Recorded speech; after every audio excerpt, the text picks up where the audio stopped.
નમસ્કાર. ચાલો ભગવદ્ ગીતાના સૌથી ઊંડા અને મહત્વપૂર્ણ પ્રથમ શ્લોકને સીધો જ ડીકોડ કરીએ. આ ઐતિહાસિક પ્રશ્ન અંધ રાજા ધૃતરાષ્ટ્રએ પોતાના સારથી સંજયને પૂછ્યો હતો. શું છે આનો અર્થ? ગીતાનો પ્રથમ શ્લોક. આને સમજવા આપણે સૌથી પહેલાં આ દૃશ્યના શાબ્દિક સંદર્ભને જોવો પડશે. આ કોઈ સામાન્ય ભૌતિક યુદ્ધ નહોતું. આ તો નૈતિક ફરજ અને ધર્મ અધર્મનો મોટો સંઘર્ષ હતો. શબ્દોમાં છુપાયેલો પક્ષપાત.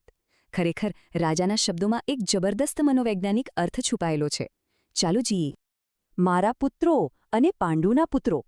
આ ભેદભાવ રાજાનો ઊંડો પક્ષપાત અને મોહ સ્પષ્ટ દર્શાવે છે. તેઓ જાણતા હતા કે અધર્મી કૌરવો નબળા છે. આ સત્ય રાજાની માનસિક ચિંતામાં સ્પષ્ટ દેખાય છે. મન. એક કુરુક્ષેત્ર. હવે આ શ્લોકના સૌથી ગહન આધ્યાત્મિક સંદેશ તરફ આગળ વધીએ. વાસ્તવમાં આ પ્રાચીન યુદ્ધભૂમિ એ આપણા માનવ મનનું જ એક સુંદર અને સચોટ રૂપક છે. આપણા સૌની અંદર દરરોજ ધર્મ અને અધર્મ એટલે કે સારા ખરાબ વિચારો વચ્ચે તીવ્ર યુદ્ધ ચાલે છે. તો વિચારો, આપણા મનની આ આંતરિક યુદ્ધભૂમિ પર રોજ કોણ જીતી રહ્યું છે? સારા કે ખરાબ વિચારો?